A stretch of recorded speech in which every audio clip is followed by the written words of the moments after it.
Chapter 4. Harriet Smith's intimacy at Hartfield was soon a settled thing. Quick and decided in her ways, Emma lost no time in inviting, encouraging, and telling her to come very often. And as their acquaintance increased, so did their satisfaction in each other. As a walking companion, Emma had very early foreseen how useful she might find her. In that respect Mrs. Weston's loss had been important. Her father never went beyond the shrubbery, where 2 divisions of the ground sufficed him for his long walk, or his short, as the year varied. And since Mrs. Weston's marriage her exercise had been too much confined. She had ventured once alone to Randalls, but it was not pleasant, and a Harriet Smith, therefore, one whom she could summon at any time to a walk, would be a valuable addition to her privileges. But in every respect, as she saw more of her, she approved her, and was confirmed in all her kind designs. Harriet certainly was not clever, but she had a sweet, docile, grateful disposition, was totally free from conceit, and only desiring to be guided by anyone she looked up to. Her early attachment to herself was very amiable, and her inclination for good company, and power of appreciating what was elegant and clever, showed that there was no want of taste, though strength of understanding must not be expected. Altogether she was quite convinced of Harriet Smith's being exactly the young friend she wanted, exactly the something which her home required. Such a friend as Mrs. Weston was out of the question. 2 such could never be granted. 2 such she did not want. It was quite a different sort of thing, a sentiment distinct and independent. Mrs. Weston was the object of a regard which had its basis in gratitude and esteem. Harriet would be loved as one to whom she could be useful. For Mrs. Weston there was nothing to be done. For Harriet everything. Her first attempts at usefulness were in an endeavor to find out who were the parents, but Harriet could not tell. She was ready to tell everything in her power, but on this subject questions were vain. Emma was obliged to fancy what she liked, but she could never believe that in the same situation she should not have discovered the truth. Harriet had no penetration. She had been satisfied to hear and believe just what Mrs. Goddard chose to tell her, and looked no farther. Mrs. Goddard, and the teachers, and the girls and the affairs of the school in general, formed naturally a great part of the conversation, and but for her acquaintance with the Martins of Abbey Mill Farm, it must have been the whole. But the Martins occupied her thoughts a good deal. She had spent 2 very happy months with them, and now loved to talk of the pleasures of her visit, and describe the many comforts and wonders of the place.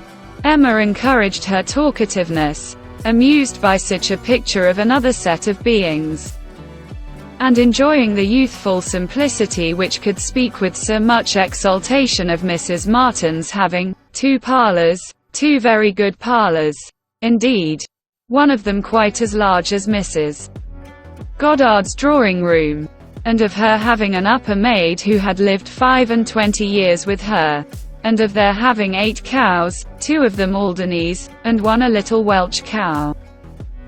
A very pretty little Welsh cow indeed, and of Mrs. Martin's saying as she was so fond of it, it should be called her cow, and of their having a very handsome summer house in the garden, where some day next year they were all to drink tea. A very handsome summer house, large enough to hold 12 people. For some time she was amused, without thinking beyond the immediate cause. But as she came to understand the family better, other feelings arose. She had taken up a wrong idea, fancying it was a mother and daughter, a son and son's wife, who all lived together. But when it appeared that the Mr. Martin, who bore a part in the narrative, and was always mentioned with approbation for his great good nature in doing something or other, was a single man, that there was no young Mrs. Martin, no wife in the case. She did suspect danger to her poor little friend from all this hospitality and kindness, and that, if she were not taken care of, she might be required to sink herself forever. With this inspiriting notion, her questions increased in number and meaning, and she particularly led Harriet to talk more of Mr. Martin. And there was evidently no dislike to it. Harriet was very ready to speak of the share he had had in their moonlight walks and merry evening games, and dwelt a good deal upon his being so very good-humored and obliging.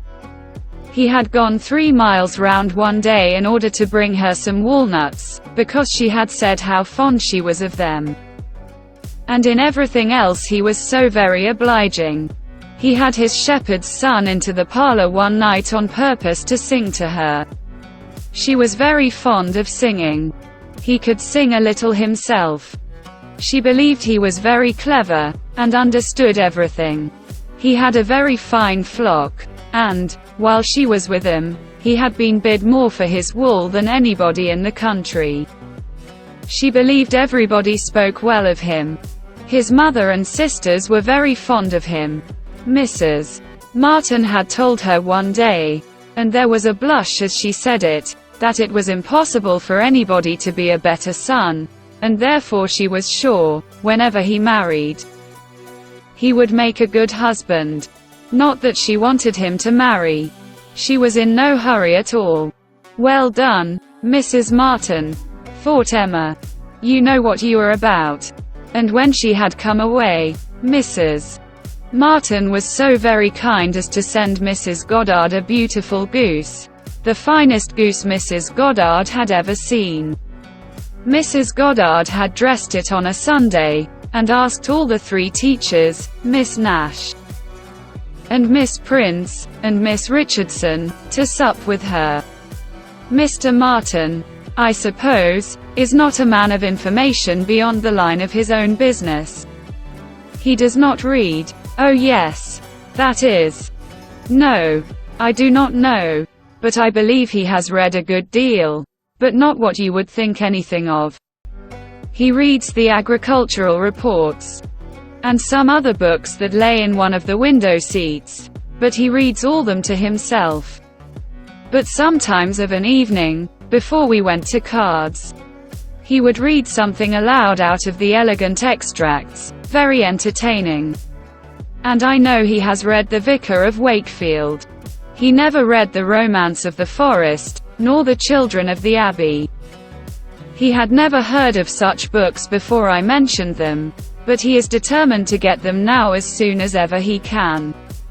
The next question was, what sort of looking man is Mr. Martin? Oh, not handsome. Not at all handsome. I thought him very plain at first, but I do not think him so plain now. One does not, you know, after a time. But did you never see him?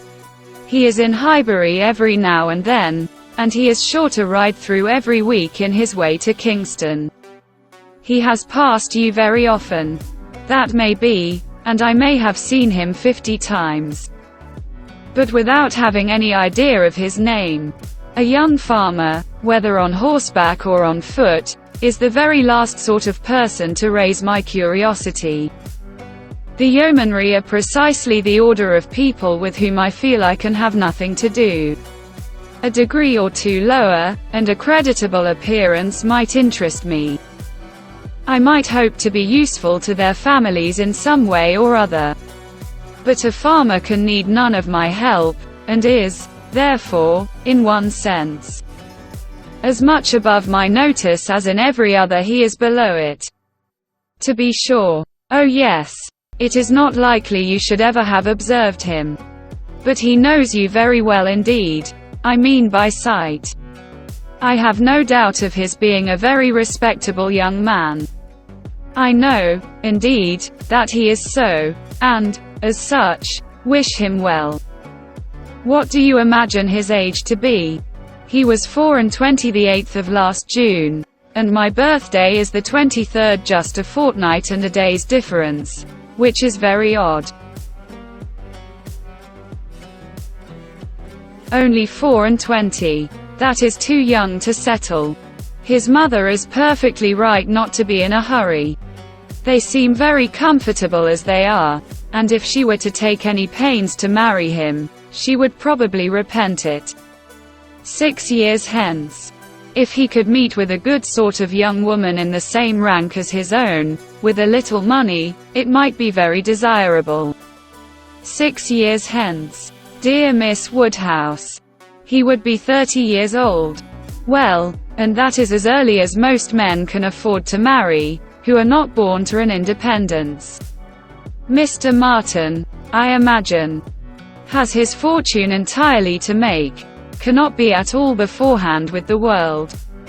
Whatever money he might come into when his father died, whatever his share of the family property, it is, I dare say, all afloat, all employed in his stock, and so forth. And though, with diligence and good luck, he may be rich in time, it is next to impossible that he should have realized anything yet. To be sure. So it is. But they live very comfortably. They have no indoors man, else they do not want for anything. And Mrs. Martin talks of taking a boy another year. I wish you may not get into a scrape, Harriet, whenever he does marry. I mean, as to being acquainted with his wife, for though his sisters, from a superior education, are not to be altogether objected to, it does not follow that he might marry anybody at all fit for you to notice. The misfortune of your birth ought to make you particularly careful as to your associates. There can be no doubt of your being a gentleman's daughter, and you must support your claim to that station by everything within your own power. Or there will be plenty of people who would take pleasure in degrading you. Yes, to be sure. I suppose there are. But while I visit at Hartfield, and you are so kind to me, Miss Woodhouse, I am not afraid of what anybody can do. You understand the force of influence pretty well, Harriet. But I would have you so firmly established in good society as to be independent even of Hartfield and Miss Woodhouse.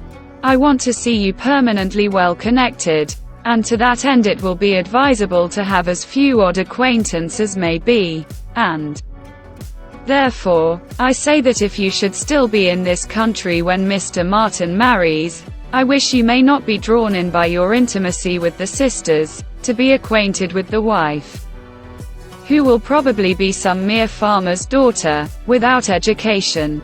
To be sure. Yes. Not that I think Mr. Martin would ever marry anybody but what had had some education, and been very well brought up.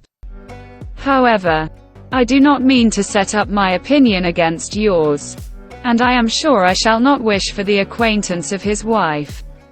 I shall always have a great regard for the Miss Martins, especially Elizabeth, and should be very sorry to give them up, for they are quite as well educated as me.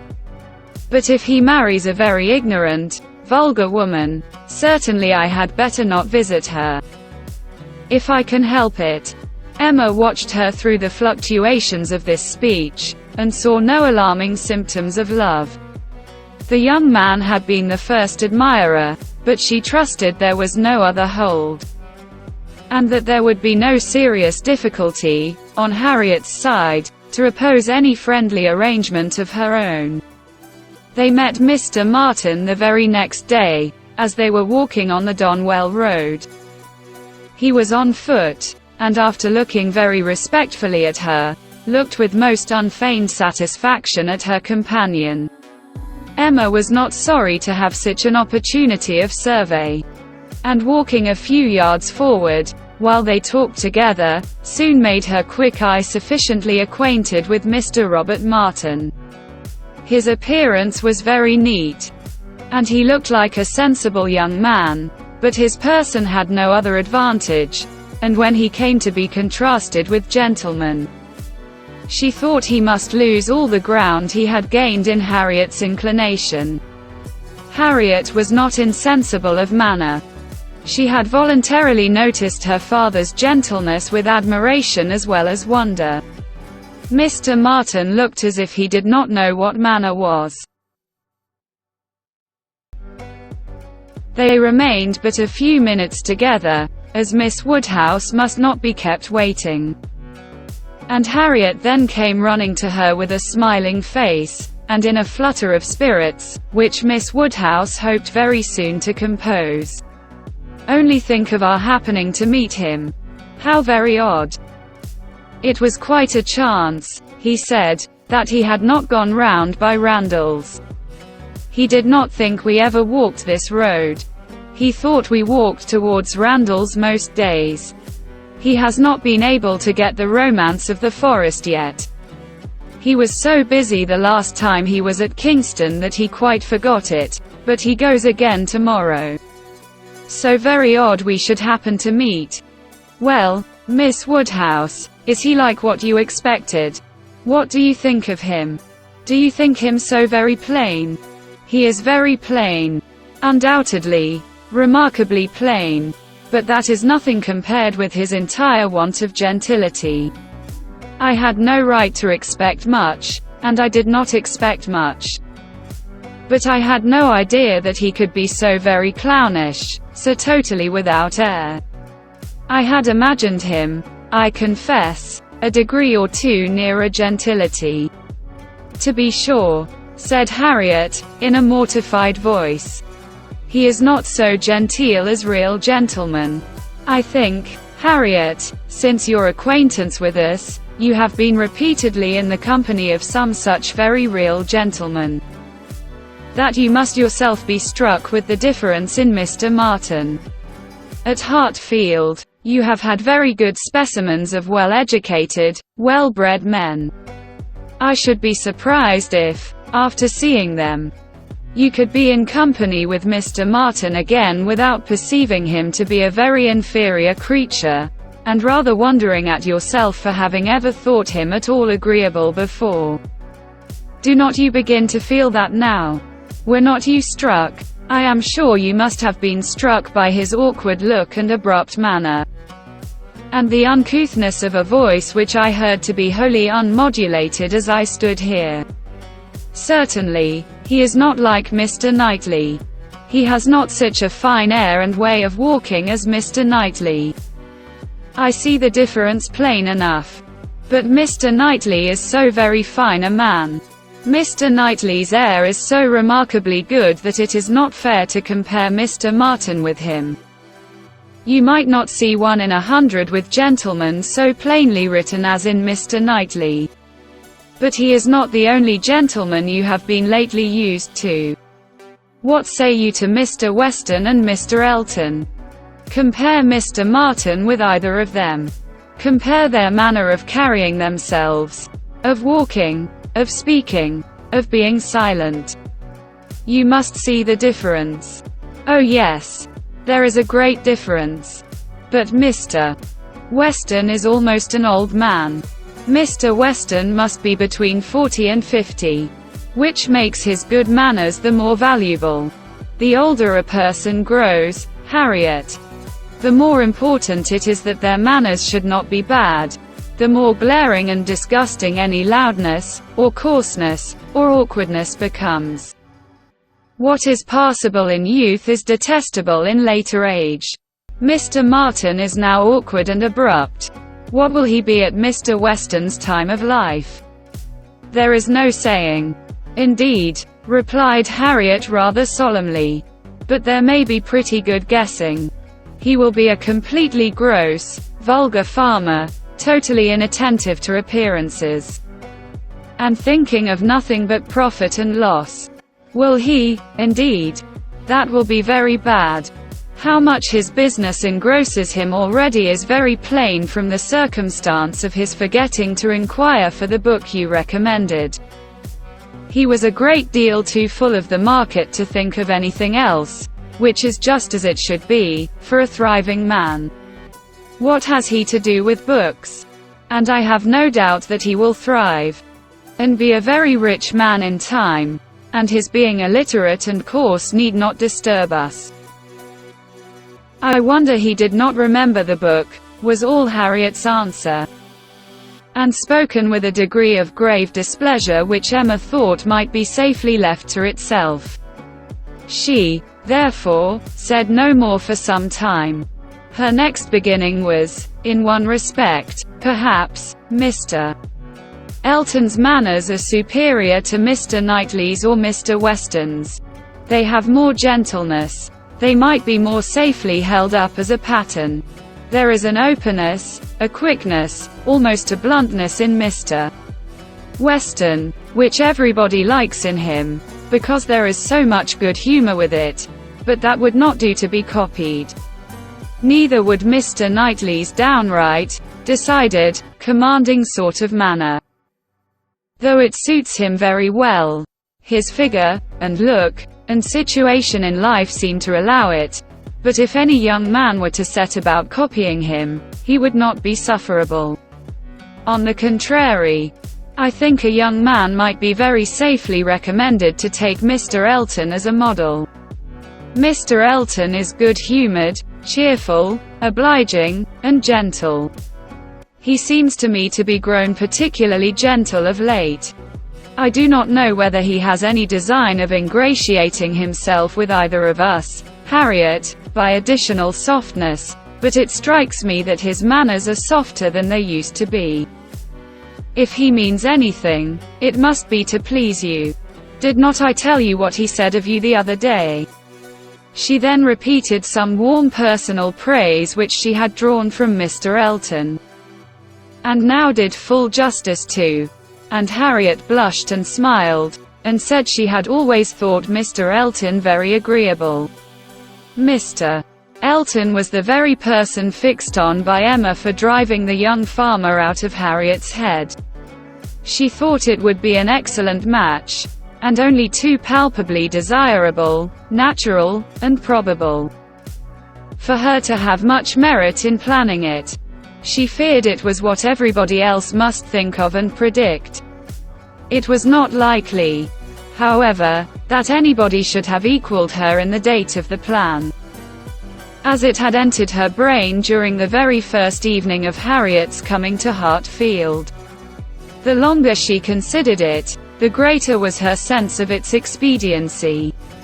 Mr. Elton's situation was most suitable, quite the gentleman himself, and without low connections, at the same time, not of any family that could fairly object to the doubtful birth of Harriet.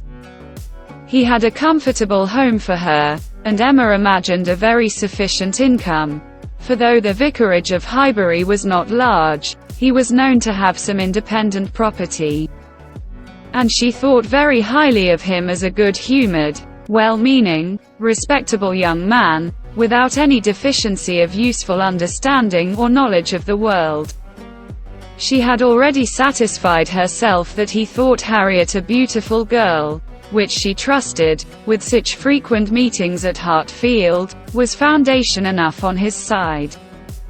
And on Harriet's there could be little doubt that the idea of being preferred by him would have all the usual weight and efficacy. And he was really a very pleasing young man. A young man whom any woman not fastidious might like. He was reckoned very handsome, his person much admired in general, though not by her, there being a want of elegance of feature which she could not dispense with. But the girl who could be gratified by a Robert Martin's riding about the country to get walnuts for her might very well be conquered by Mr. Elton's admiration.